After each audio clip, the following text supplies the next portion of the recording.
So, welcome to the Aries new moon forecast workshop. And this is the last of these workshops that I'm going to be offering through the Academy of Oracle Arts. So, I really want to just um, share my gratitude, my thanks to all of you who've been on this journey with me for the last year, whether you've been coming live every time or tuning in to the recording later. Maybe you've been following along by reading the different transit updates that I post, but I really just want to share my deep gratitude for all of the interest and the support. And I really hope that this has been a helpful guide as we've navigated through a really very unusual last year together. The first one of these workshops was scheduled for March of 2020.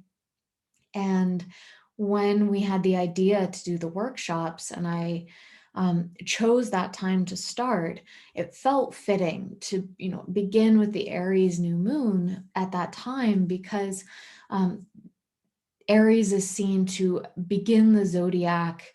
The sun's ingress into Aries marks the beginning of spring. It's the vernal equinox. It felt like just the right time. And as we were also planning to do this, I was looking at the transits and thinking, wow, this is a really potent time to begin the series of these workshops as well, because in March of 2020, that was when there was a stellium, a quadruple conjunction, or an alignment of 4 planets all stacked on top of each other in the sign of Capricorn, of Saturn and Pluto, which were together the longest and still are in widening orb in relationship to each other. And then Jupiter, which was there all of last year, and then Mars too. And so looking at those transits, I thought, well, this is going to be an extremely intense time to have this first forecast workshop. And when we planned it, we were going to have it in person at Ouroboros in downtown Nevada City. And as you all know from the unfolding story of last year, that did not happen. The whole world shut down. Everything that was planned to occur in person moved online. And with all the uncertainty at that time, we thought, let's just hold off. Let's skip the Aries new moon and instead we'll wait. And once we realized that this wasn't just a short-term thing, this is what was going to be around longer, then we shifted the workshops to being online. And the first one actually took place near the end of April of last year for the Taurus new moon. And so we began one lunation cycle later. So here we are now concluding with the Aries new moon, ending the cycle here. And there have been 13 new moons over the course of this last year. 13, not 12.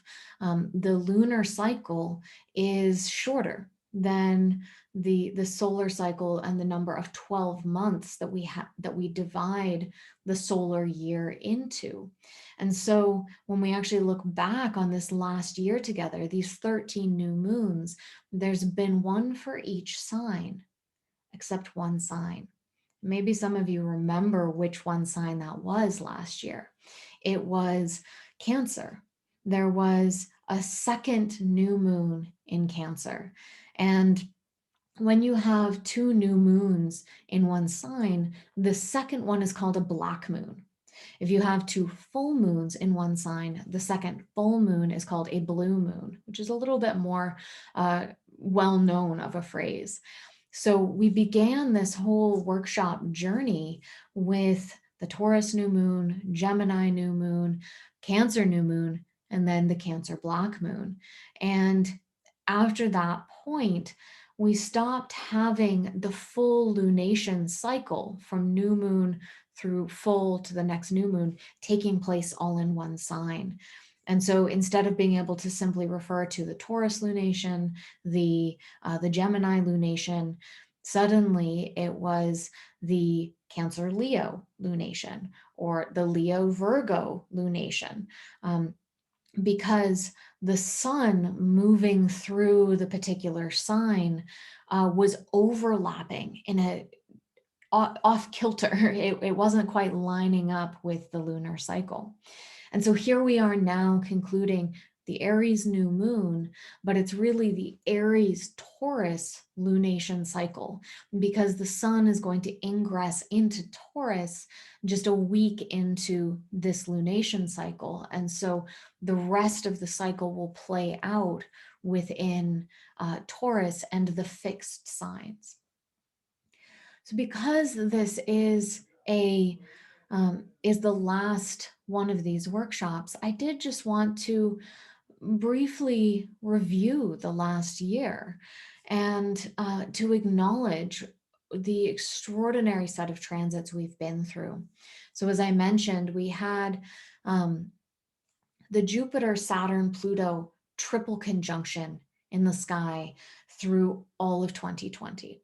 The Saturn-Pluto conjunction came in at the beginning of 2018. It is still here for the rest of 2020, but it peaked, the rest of 2021, but it really peaked in 2020. The exact Saturn-Pluto conjunction taking place at the beginning of the year, January 12th, and then Jupiter quickly coming in to join it and amplifying the effects of the archetypal qualities of Saturn and Pluto. So Saturn and Pluto expressing itself as intensified crisis, the struggle for survival, feelings of division, othering, entrapment, isolation. These are all things that people experienced in different ways throughout last year. And while many of the effects of that still linger, we can feel a shift coming in as well. So those three planets, Jupiter, Saturn, and Pluto, tracked each other. They all stayed in close conjunction throughout 2020, creating or correlating with the unfolding intensified effects and challenges and difficulties of the coronavirus pandemic. So much political division and tension, the protests against police brutality and systemic racism, all of these major themes that unfolded last year that correlated with that Jupiter, Saturn, Pluto triple conjunction. And as you may recall, as we were at the beginning of this year cycle with the workshops, one of the transits that came in was Venus in Gemini retrograde. And this was about the time that it was becoming clear that the lockdowns were not going anywhere, that we were going to be socially isolated for an indefinite period of time. And Venus in Gemini is an interesting combination because Venus is the archetype of love, of the heart, of romance, of friendship.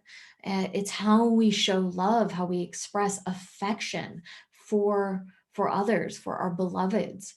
And in the sign of Gemini, Gemini is a Mercury ruled sign and is all about communication and dialogue.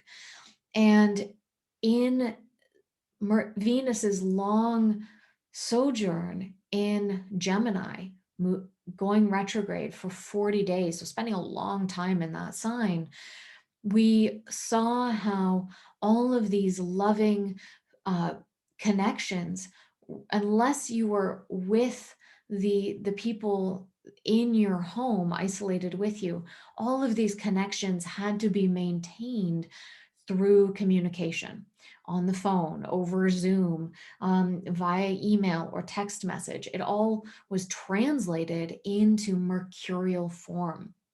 So that was one of the expressions of Venus retrograde in Gemini in May and June of last year. Then as we moved through the summer, this is when we had the Cancer black moon that I spoke to. That was also in the midst of eclipse season. And eclipses tend to uh, give a certain potency and edge of karma to the transits that are unfolding at the same time as them. And it was in the summer that we really saw, in the US at least, this ignition of um, fierce protests against police brutality and tremendous conflict between political sides and polarities. All of that really igniting in the midst of eclipse season, but being reflective again of the larger Jupiter, Saturn, Pluto triple conjunction, where those crises really come to a head. And with Jupiter in the mix, this orientation toward justice, toward rebalancing as well. As we moved later into the year, Mars, which had been in the stellium with Jupiter, Saturn, and Pluto in March and April as the pandemic was starting, Mars moved into a square, a 90-degree angle to Jupiter, Saturn, and Pluto. And as you all may recall, Mars turned retrograde in September, so right before autumn began, and stayed in the sign of Aries for 6 months. It moved into Aries in late June of last year and stayed in that one sign, its home sign, a fire sign, a cardinal sign. Mars stayed in Aries until January. So, a very long time for Mars to be lingering in a sign that reflects its aggressive, fiery, peppery, assertive, angry, potentially even violent nature. And with Mars there forming the square to the Jupiter, Saturn, Pluto, the level of conflict and intensity kept turning up, kept heating up. Now, following towards the end of last year, that stellium I've been speaking about, really the focus shifted from Saturn Pluto to Jupiter Saturn. That's when the Jupiter Saturn conjunction was getting closer and closer. And Jupiter and Saturn were extraordinarily, they were visible in the sky in the evening, um, as they approached their exact conjunction. The exact conjunction between Jupiter and Saturn took place on the solstice, December 21st. And it's really amazing in retrospect to think that we could see that it was visible in the evening sky night after night. I remember going out throughout the fall and early winter to view the Jupiter Saturn conjunction as they got closer and closer. And these two bright lights, planetary lights in the sky, the two largest planets in our solar system as well, pulling closer and closer. And that there's actually even a gravitational effect when Jupiter and Saturn conjoin. These two largest planetary bodies, these two masses, that when they're on the same side of the solar system, they actually have a pull together. They have an effect on the rest of the solar system, including the sun itself. Jupiter and Saturn, when they're in conjunction, affect the rate of rotation of the sun. And if you think about the effect just the moon has gravitationally on the tides on Earth, really pulling the waters of the earth towards it, or at the new moon when the sun and moon are on the same side of the earth, pulling the waters towards both of those celestial bodies, or when we're at the full moon, the sun and moon are pulling the waters out away from the earth. This is how the tidal patterns work on our planet. Now think how much more the gravitational pull would be of the Jupiter-Saturn conjunction, pulling on the Earth, pulling on all the other planets, their weight, their mass, um, creating a kind of imbalance in the solar system. Now, as I'm describing all of this about gravity, I'm not saying that as the reason the astrological effects come through. Um, I hold the perspective that it's not, there's no physical causation taking place between the positions of the planets and the unfolding of events on Earth. Rather, I see it as an ongoing synchronicity that the placement of the planets, the movements of the planets, like a massive celestial clock, indicate the quality of time unfolding on the Earth. And that what we see in terms of cause is really the archetypes giving the form to the events. And the archetypes correlate with the planets and they correlate with these events, but there's no physical causation taking place. It's not, a gravitational pull or something like that, because the correlations that we see are too complex, too nuanced, subtle, personal, diverse, multivalent to be explained simply from a physical perspective. This is often one of the reasons astrology is dismissed by science, because they can't find a causal mechanism. Well, anyone who pays attention to synchronicities in their life will know there is no causal mechanism that one can find between an inner state and an outer event or synchronicity. But that doesn't mean it isn't a meaningful connection or meaningful equivalence. I think it's very much the same with astrology. So we had the Jupiter-Saturn conjunction that took place in December 21st. And how beautiful that we could see it at that time. Then moving into the beginning of this year, we had the very dramatic, very volatile conjunction of Mars with Uranus, the warrior with the trickster. How did that manifest? Well, one of the ways we saw it on the day that Mars ingressed into Taurus and moved toward Uranus, was the insurrection in the US Capitol. That was one very clear expression of the Mars-Uranus volatile, potentially violent energy, which we saw unfold in ways that were less catastrophic than might have been. And that isn't dismissing how very close to that edge we were. And then finally, the last major outer planet transit that I want to mention in terms of this, not just year review, but also turning now towards the future, is the Saturn-Uranus square that I've been talking about for these last few months. Saturn and Uranus being such different archetypal principles, with Saturn being the past, history, tradition, structure, hard work, the reality principle, and Uranus being oriented toward what's new, what's innovative, the future, change. It's an awakening.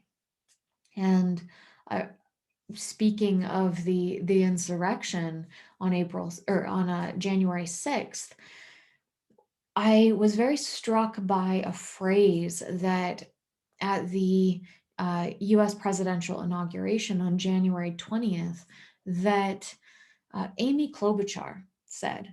And she said that the insurrection awakened us to our responsibility. And the reason that that phrase stuck with me was I could hear the archetypes present in that phrase. Awakening is the principle of Uranus. Responsibility is the principle of Saturn. And in hearing her utter that, I realized that as much as Saturn Uranus can be breaks and schisms and crises, sudden unexpected breakdowns of enduring structures, yes, it can definitely carry that problematic side. It can bring about accidents and sudden crashes, whether it's of markets, economies, airplanes, cars, those kinds of crashes. it also does carry the potential to be synthesized. And an awakening to responsibility is a very fitting expression of Saturn Uranus and how it can come through. And so Saturn Uranus will continue to be with us, especially throughout this year, 2021, with an exact conjunction already taking place in February, another one coming up in June, yet another in December, and then going into 2022, yet another exact square of Saturn Uranus in, I think I said conjunction before I meant to say square, in October of 2022. So I just wanted to speak on those major highlights of the last year before moving into our last journey through the lunation cycle of this upcoming month. And so, in order to do that, I'm going to be sharing a view of the chart so that that is visible for you. All right. So here we are today with the Aries new moon. I'm speaking at the moment on April 9th, so a few days before, but the new moon will take place this Sunday, April 11th at 7:31 p.m. There you can see the exact new moon, the sun and moon conjunct in Aries, flanked by the inner planets Mercury and Venus.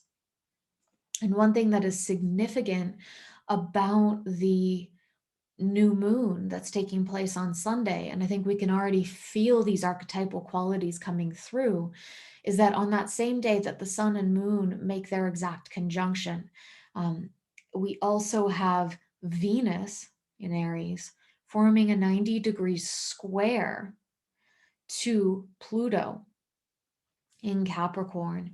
And the qualities of Venus and Pluto bring about kind of deep, cathartic, transformational, romantic, sexual, and relational connections. It brings forward this kind of powerful, deep infusion of sensuous, erotic energies, aesthetic energies as well, that are very deep, that are very powerful, transformative. Intense in a good way, and potentially intense in a challenging way, where we need to be mindful of relational manipulation, for example, or things that are hidden or going on beneath the surface in ways that are not necessarily apparent from the start. So Venus Pluto is the defining alignment, Venus square Pluto, when the new moon in Aries comes about. And so for those of you who work with the lunation cycle in a way that, in a ritual manner, or if you set intentions, for example, at this time, that being able to bring the Venus Pluto qualities in to the intention setting can be very helpful. So as you plant those seeds of intention at the fiery initiatory Aries new moon, really marking these early weeks of spring, thinking about what you may want to plant as having to do with, on the one hand, relationship, love, the heart, intimacy, sexuality, sensuality, your own relationship to beauty, but keeping in mind the Plutonic, that there is this underworld dimension, these deep hidden themes. Maybe shame comes up that needs to be transformed and transmuted. Maybe difficult power dynamics emerge. And so as you work with that, being able to bring that forward into your intention, and maybe that is part of what will unfold over the course of the lunation cycle. Now, if we move forward through the lunation and come to the waxing quarter moon, that happens to take place. It's on April 19th, so just over a week after the new moon. And on that same day, earlier, in the day of April 19th, both the Sun and Mercury, which have formed an exact conjunction the day before. Mercury and the Sun are tracking very closely with each other throughout this month. Just as last month, the Sun and Venus were tracking very closely together. So while last month may have had more of a focus, an emphasis on the Venusian, this month may have more of that focus and highlighting on the mercurial. So moving from heart to mind. And the on April 19th, which by the way is Bicycle Day. If any of you are familiar with Bicycle Day, it's the day that um, Albert Hofmann, the Swiss chemist who accidentally synthesized LSD-25, initially in 1938, and then decided after a perhaps not an accident, but a sense that he may have had some little contamination of his fingers or some part of his body of the chemical substance, that he saw kind of shimmering colors and patterns. He thought maybe there's more to this particular substance than um, than he had recognized. He'd synthesized it for a different reason that it wasn't really helpful for. And so the chemical had been set aside, but he brought it out again in 1943 and had some intuition that it had properties that weren't yet apparent. And this seeming accidental contamination, which in itself is very surprising. A very careful Swiss chemist isn't likely to, be having lunch while his chemical experiment is out on the counter. But perhaps he accidentally rubbed his eye, something like that. Personally, I think that maybe it was something less physical and more mystical going on, that the chemical itself was indicating to him its nature. And so on this day, April 19th, he decided to try a very, very small amount, really conservative amount, which was 250 micrograms. And anybody who is engaged in the world of psychedelics and sacred medicines knows that 250 micrograms, while very small for most other chemical substances, uh, is is a decent quantity for LSD-25. And so Albert Hofmann took this dosage, and with this being in 1943 in Switzerland, there was this was in the middle of the Second World War, and so there was a shortage of fuel. And so citizens weren't allowed to drive vehicles, cars, in order to get around. Everyone was encouraged to bike. And so he's in his lab and beginning to have the effects of the LSD come on, and really not knowing what was happening to him. He asked his assistant to please come home with him. And so he got on his bicycle. Assistant was biking behind him, and it's just this extraordinary journey of Albert Hofmann biking through Basel, through Switzerland, and the world shifting into these extraordinary visions and patterns, and just exquisite expressions of the unconscious coming through in the outer world. So we biked home. This is why April 19th is called Bicycle Day, and arrived home, was sure he was dying. He sent his assistant to the doctor to be able to take care of him. He was convinced that his neighbor was a witch who was hexing him, that this is part of why he was dying. So the assistant goes, gets the doctor, brings him back to his home. By then, Albert Hofmann has gone through his death rebirth initiation. And the doctor arrives when he has been reborn, and he's experiencing life blissfully as this little reborn baby. And so the journey of LSD-25, this extraordinary mystical molecule, was born. So this is something I always think of on April 19th, Bicycle Day. And of course, LSD and other psychedelics have become a very controversial subject, um, but they also, particularly with Albert Hoffman's encouragement, were carried forward by extraordinary researchers such as Stanislav Grof, has been one of my own teachers and mentors, and even a kind of godfather-like figure. And so I tell that story from a place of knowing the healing potential of these extraordinary sacred medicines when held in a safe therapeutic container.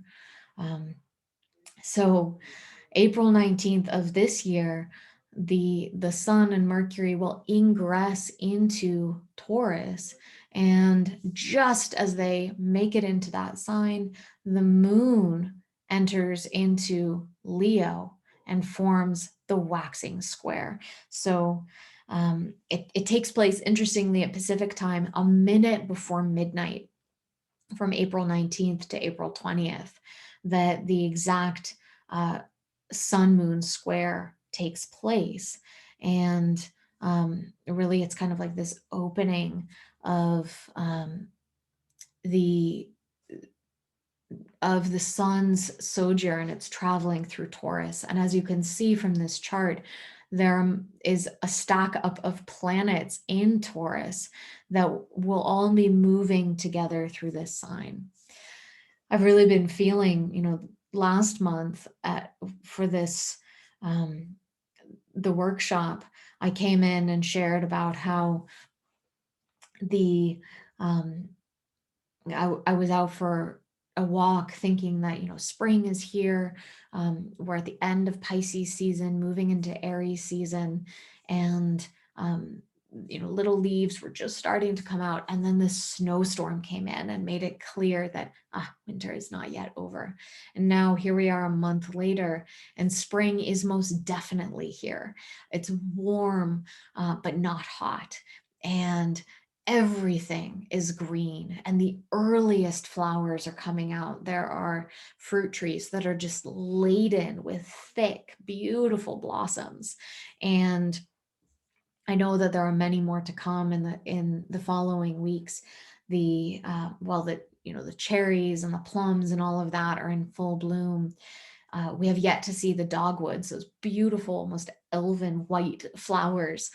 We have yet to see them bloom. And the reason I'm sharing this is because with all of these planets moving into Taurus, and when the sun travels through Taurus in later April and into May, that really is the heart, the blossoming heart of spring. And it makes so much sense that this earth sign is ruled by Venus. Venus, who expresses herself through beauty, the beauty of a flower. And yet it's this earthy sign. The moon is exalted there. So we have Venus, moon, earth, fixed. It's the middle of the season. You really can get a sense for the blossoming richness of Taurus.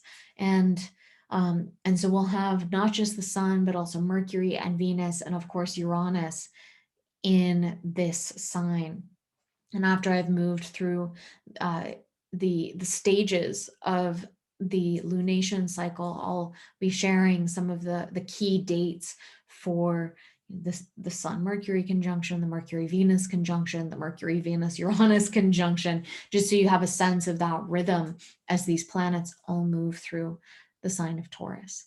So here we are with the waxing quarter moon, 1 minute to midnight on April 19th, moving toward April 20th. So now let's move forward again to the full moon. And the full moon will be taking place in Scorpio. The Scorpio Taurus axis is the axis that is being held by the luminaries this month, with the sun in Taurus opposing the moon in Scorpio. And the moon in Scorpio is the moon, who is emotional, who is relational, relates to the home, the family, our familial dynamics, the feeling tone of our bodies. When it's in Scorpio, the moon goes deep. It goes into the hidden regions. It goes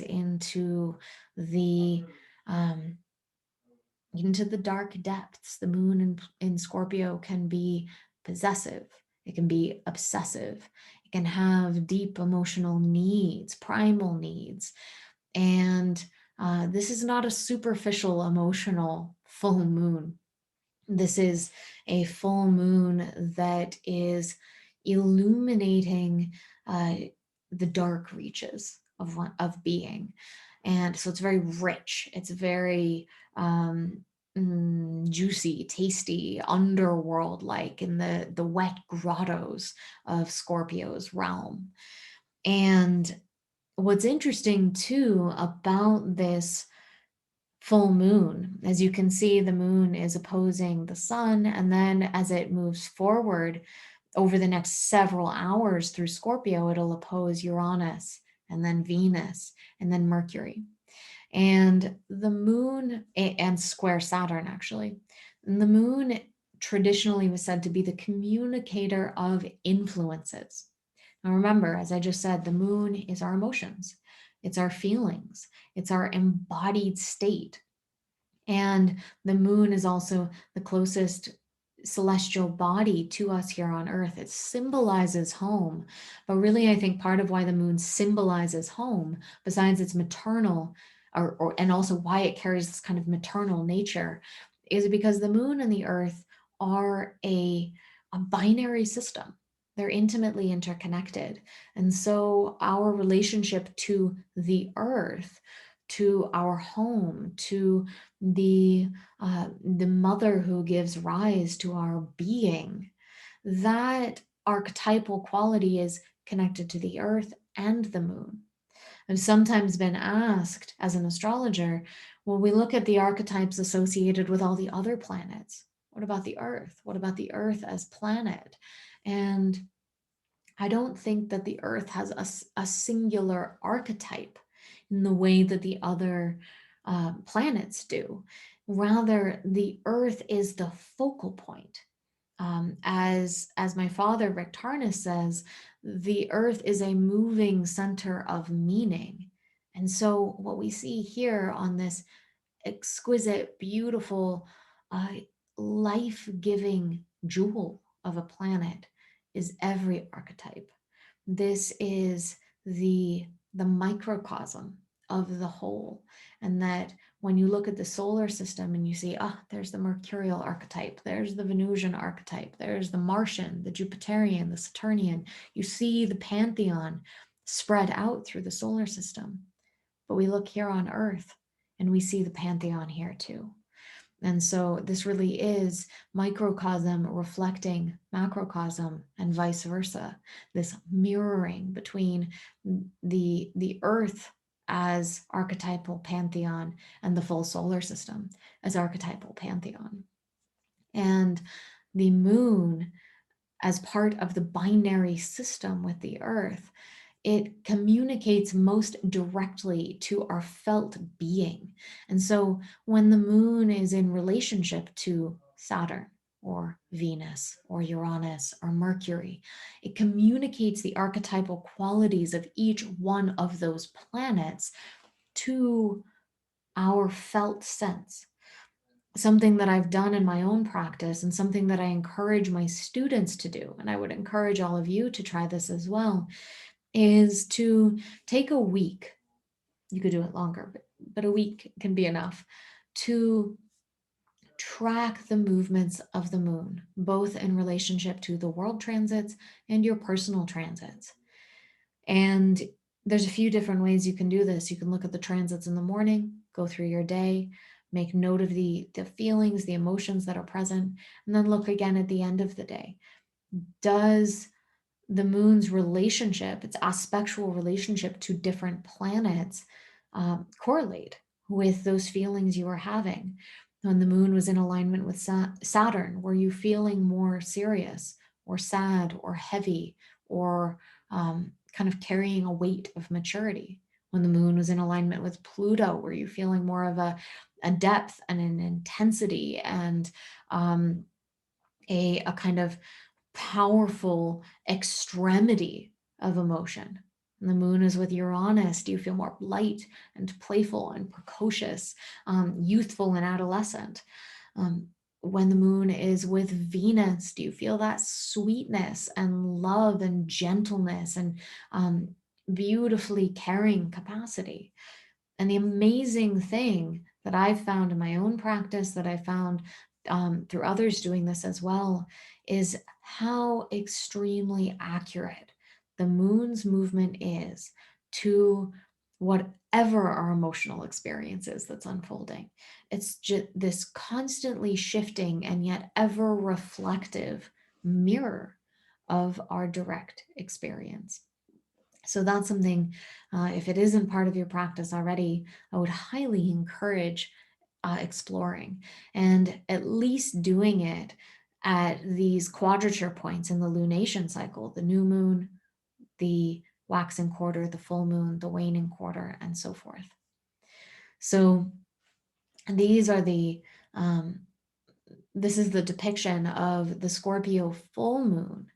And one thing I want to say about this is the last day that all the planets are in direct motion, because the very next day, Pluto is the first to station retrograde.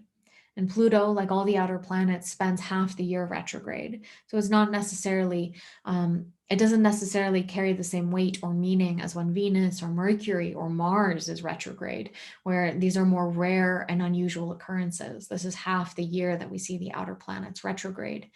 But a station is significant, especially if you have a natal planet, a planet in your own chart that is at or very close to 26 degrees, either Capricorn or any other of the cardinal signs, so Aries, Cancer, or Libra, then this station is going to be very, very potent for you. And so all of last month, we saw all the planets moving direct. For this next lunation, they're still all moving direct, other than Pluto, who moves retrograde beginning on April 27th, so the day after the full moon. So let's now move forward again, and we will go to the waning quarter moon. This is on May 3rd, and this is a rather potent day in terms of multiple astrological correlations coming through, or astrological configurations, I should say. We'll see the correlations at the time in terms of how they unfold in the events in our lives, but multiple configurations. So, of course, we have the sun still in Taurus, in a square to an exact Moon Saturn conjunction. So this is really one of those days to check in. How are you feeling?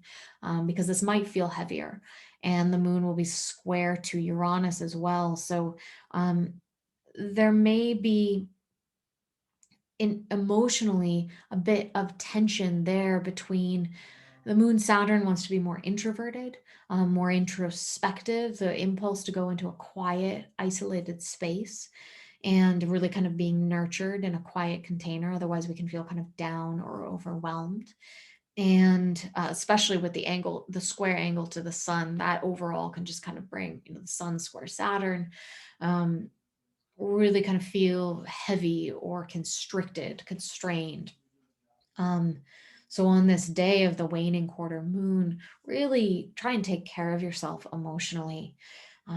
And so here's where there's kind of an interesting dynamic unfolding, because Mercury, which for most of this day is in the last degree of Taurus, it's forming an exact square to Jupiter. and just a couple days before formed a trine to Pluto. So Mercury, when it's with both Pluto and Jupiter, it wants to go deep, it wants to go wide. The mind during this time may be really kind of expansive and curious and probing, but then the emotional self may be really introverted. Um, so on this day, especially, I would suggest kind of taking care of your psychosomatic emotional being first, um, even if you're feeling yourself kind of drawn into intense conversations or having a lot to say or having some big ideas, if you can express those more in an introverted space, writing them down, journaling, going more into contemplation rather than trying to be in engaged dialogue with someone else, because it's in that engaged dialogue with others that you might start to feel emotionally overwhelmed.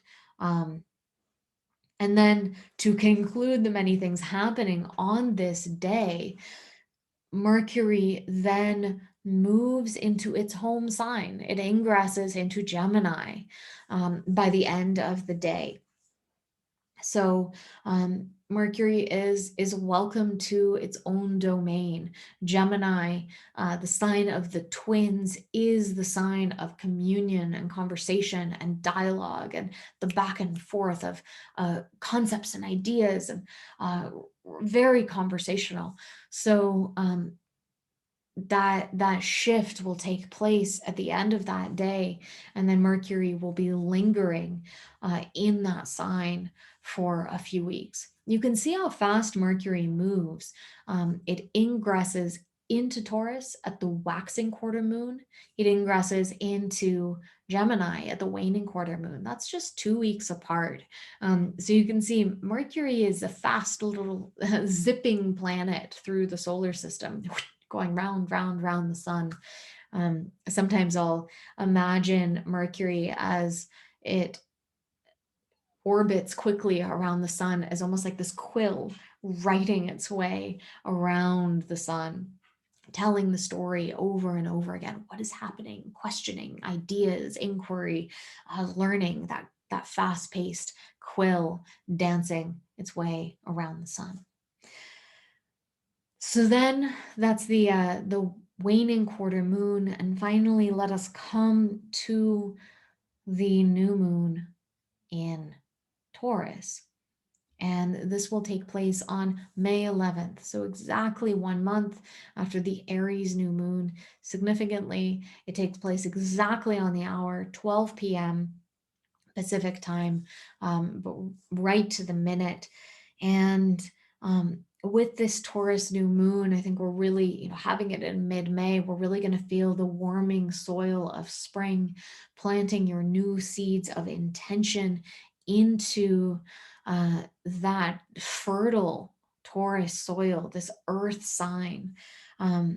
And interestingly, on that same day that the new moon takes place in Taurus, as you can see here, Mars, which is in Cancer, which I'll speak about momentarily, Mars's ingress into Cancer, Mars forms an exact sextile to Uranus. So this is the first major alignment of Mars and Uranus since that Mars-Uranus conjunction that took place in January. It was perfected on January 20th. So you can see how long it takes for Mars to make it one sextile or two signs away from Uranus. And so even though the new moon will be very earthy and rich and blossoming and fertile and fruitful, there's also this much more kind of fiery yang energy that's present at the beginning of the next new moon, or at the beginning of the next lunation cycle, where Mars forms this sextile to Uranus, which really kind of ignites Mars's capacity for taking action, for doing things, achieving things, getting things moving. So I'm really thinking of this new moon as, in terms of those intentions, as reflecting not just the Taurian Venusian qualities, but also some of this Mars Uranus, which can be really helpful for igniting projects, starting something new, and having the energy and the will to get it going, and kind of that brilliant insight that Uranus carries to spark it and move it forward. So that is the next lunation cycle, from the Aries new moon that happens on Sunday through the Taurus new moon that happens on May 11th. So I just want to come together to say a little bit more about the other transits that will be happening in this month. As you may recall, last month was the dance of the sextiles. It's just an extraordinary number of 60-degree angles, a lot of harmony and ease in that month between all these different archetypes. It's a little bit more complex this time because we have squares coming in, we have a good number of trines, we do have a few more sextiles that we're working our way through. And so I'm just trying to think of maybe the simplest ways to lay this out. And this is the moment that, if you want to take notes of the dates that are unfolding, this is the time to get out your notepad. And of course, all of these dates are always available in the transit updates that I offer. So as I mentioned, the Sun and Venus traveled together last month. Now the Sun and Mercury will be traveling together, then Venus and Mercury. So all of those are very close. You saw that beautiful stellium in Taurus. And so Taurus is quite full for this month. And although it's not as full as Aquarius was in February, if you may recall that, there were about 7 planets in Aquarius at one point. So not quite that full, but 4 planets is still a good number. It's a hefty stellium. What's interesting is both Aquarius and Taurus are fixed signs. They're square to each other. And the outer planets that are just sitting in those 2 signs are Saturn in Aquarius and Uranus in Taurus. And so in February, all of those Aquarius planets, that big stellium, was square to Uranus and Taurus, Mars and Taurus. Now there's this kind of reversal taking place where in April, we have all of these Taurus planets that are square to Saturn and Jupiter in Aquarius. So there may be a little bit of a repetition of energies in between February and April. Probably not quite as intense as in February, just because there were more outer planet dynamics that were all playing out in more extreme ways. So first, let me just name the ingressions that are taking place this month. An ingression is when a planet moves into a new sign. And we see quite a few of them this month. First, Venus ingresses into Taurus on April 14th. Taurus is her home sign. I was getting this image when I was contemplating Venus ingressing into Taurus of, the beautiful Venusian goddess draped in her gossamer gown, laying down on a throne made of, blossoming apple branches, and her gown is strewn over the flowered grass, and she has a bowl of strawberries and raspberries and white rose petals and a sparkling glass of champagne. That's Venus coming into Taurus. She's happy to be home. She's happy to settle into her throne. And the next ingression that we see that I just mentioned is both the Sun and Mercury ingressing into Taurus on April 19th. So 5 days later, Venus goes into Taurus first, then the Sun and Mercury follow her into Taurus on April 19th. Then our next ingression is an interesting one. And this is on April 23rd, so another 4 days later. And this is when Mars ingresses into Cancer. And Mars, so fiery, and that warrior energy enters into Cancer's watery emotional domain. I had this image um, of the Martian warrior kind of diving into the Cancerian lunar emotional ocean, and the very armor kind of sizzling, the heat getting cooled off. But of course, Cancer's still armored. It's the crab, but it has to be armored in this watery emotional realm instead.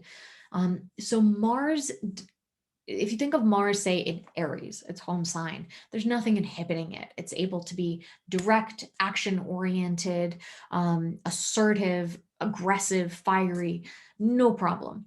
Then you get Mars in Cancer, and instead of the sign that it's in aligning with its archetypal nature, it's kind of opposite to it. And so the impulse to do, to move things forward in the way that Mars likes to be assertive, that all has to move by more subtle, soft, relational, emotional channels. The thing you really want to be conscious of with this is uh, not being passive aggressive, and rather, if there is some anger in the field, being able to speak to it directly but gently, rather than trying to, like the crab, scuttle sideways around it. Um, because even in that scuttling, as we know, Cancer can still pinch. So just really being mindful of where Mars is showing up and allowing it to flow more, rather than like trying to push upstream or something like that. Our next ingression, about 10 days later now, is when Mercury moves into Gemini. So Mercury moving into its home sign, May 3rd. And then finally, the last ingression 5 days later is Venus ingressing into Gemini. So that's on May 8th. So a lot of sign shifts from the inner planets here. Venus, Sun, Mercury all move into Taurus first. Mars then moves into Cancer. Then Mercury and Venus move into Gemini. 5 changes of sign. The I mentioned that Mercury and Venus and the Sun, they're all tracking very close together. And so there's a Sun-Mercury conjunction that perfects on April 18th. And then following that, Venus is already in Taurus. There's a Venus-Uranus conjunction. Now, Venus-Uranus is, it's Aphrodite unbound. Venus-Uranus is, it's the heart, it's sensuality, it's love, it's romance, it's aesthetics coming through in eccentric, unusual, experimental, freedom-oriented ways. A free Venus coming forward. She sparkles like fireworks. And so this conjunction will take place on April 22nd. Interestingly, Earth Day. As we celebrate our Earth, and there's this beautiful, sparkly Venusian alignment. Now, Venus-Uranus can bring changes within relationships, so it's important to always be mindful of that. What kind of changes do you want to see in your relationships? How can you think about that before the transit comes in, so you can be more mindful of how those changes unfold? And then as we continue with our conjunctions, Mercury, Venus, and Uranus all conjoin at the same time, April 25th. So this is the day before the full moon. And they're all square to Saturn as well. And so those Venus-Uranus relational changes I was speaking to, or being able to draw on Mercury's presence there to communicate about it. And not only to communicate about it, but all this is square Saturn. So communicating clearly, directly, precisely. This window of time around April 25th, around the full moon, will be really important for that, of good, clear, direct communication about relationships in and particularly about relational changes. How do you make incremental relational changes and be kind of direct and honest about that, rather than the other potential of this archetypal complex, which is a sudden break, a sudden schism, holding on and holding on until something has to give. So a good time for those adjustments to be made. Then following that, a few days later, April 30th, we see the Sun-Uranus conjunction. So there have been Sun-Uranus conjunctions in April these last several years, as Uranus has moved from late Aries into Taurus. And so we always get this energy around April for these last quite a few years.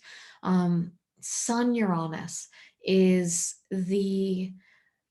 it's the archetype of the individual genius. It's that moment of brilliance. It's the light bulb going off over your head, where a new insight, a new idea, a new project comes forward. And this really is a profound energy to catch when it comes to initiating something new.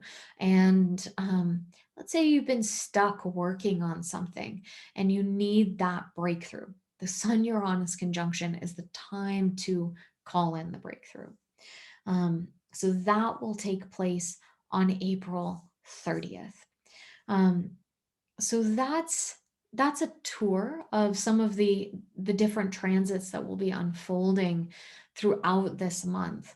Again, I think it can be really helpful to use the lunation cycle itself as your scaffolding and to fill in the rest. And if you want to follow along with how these are all unfolding, I make available my transit write-ups. They're available on my website. I post them day by day over the course of the lunation as well. Many of you have heard me say this before, but it's going to be my last time saying it, so I may as well say it one more time, that really how to use the transit guide. I would say, print out a copy or save it onto your desktop or your phone. Personally, I like to have it available somewhere where I can check it in the morning or use it for review in the evening. It depends if you want to plan your day using these things or you want to use it more as a retrospective integrative tool, or both.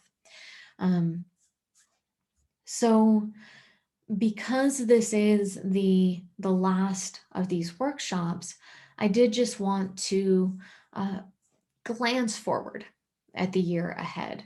And as I said right at the beginning, it's the Saturn-Uranus square that will continue to dominate. It'll be making exact alignments in June and December, and one more in October of next year.